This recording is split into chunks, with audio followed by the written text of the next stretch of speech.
Mission હેઠળ એક આગવું વિઝન છે જ્યાં ટેકનોલોજી માનવ જીવનને પ્રગતિના નવા પથ પર દોરી જાય છે।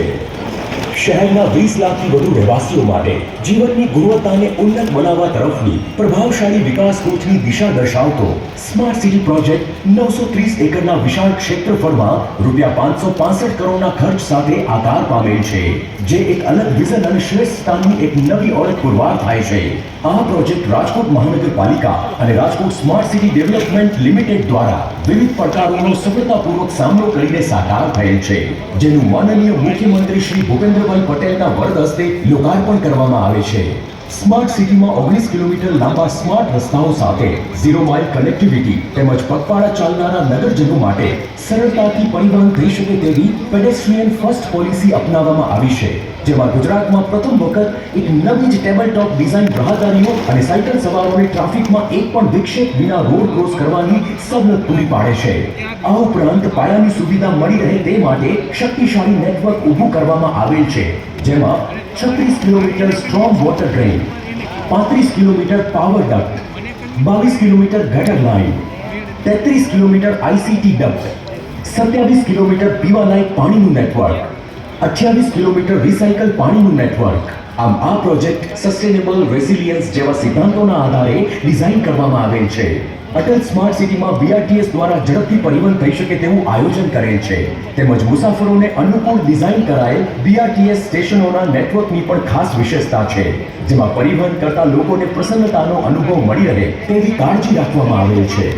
આપણે સ્વાગત કરીએ આપણા લોકલાડીલા મુખ્યમંત્રી શ્રી ભૂપેન્દ્રભાઈ પટેલનું।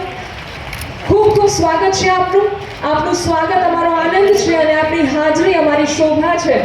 ઐતિહાસિક જનાદેશ સાથે કેન્દ્રમાં આપણા યશસ્વી વડાપ્રધાન શ્રી નરેન્દ્રભાઈ મોદીના માર્ગદર્શન હેઠળ ગુજરાતના આપણા મૃદુ અને મક્કમ એવા માનનીય શ્રી ભૂપેન્દ્રભાઈ પટેલની ડબલ એન્જિન સરકાર કરી રહી છે જન જનના સપના સાકાર। આજે મંચસ્થ મહેમાન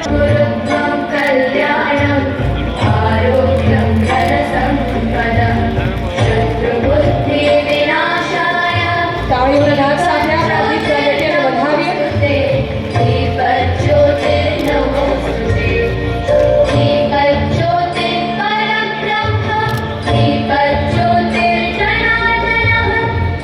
દેવજીભાઈ દેવરિયા સાહેબનું પણ અમે ખૂબ ખૂબ સ્વાગત કરીએ છીએ।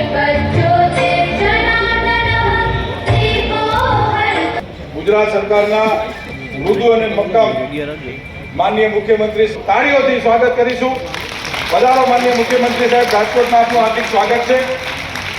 આજના કાર્યક્રમની અંદર ઉપસ્થિત માનનીય કેબિનેટ મંત્રી શ્રી રાઘવ આજે વિકાસની હરોળફાળ ભરીને વિકસિત ભારત વિકસિત ગુજરાતના સંકલ્પમાં ગુજરાતને અગ્રેસર રાખવાનો જે નિર્ધાર કર્યો છે અને ખાસ કરીને જ્ઞાનના વિકાસને પ્રાથમિકતા આપી છે। આ જ્ઞાન એટલે ગરીબ, યુવા, અન્નદાતા અને નારી શક્તિ। તો આજે મુખ્યમંત્રીશ્રીનું આપણે સ્વાગત કરી રહ્યા છીએ રાજકોટમાં। જોરદાર તાળીઓના નાદ સાથે આપણે આ સ્વાગત સન્માનને વધાવીએ।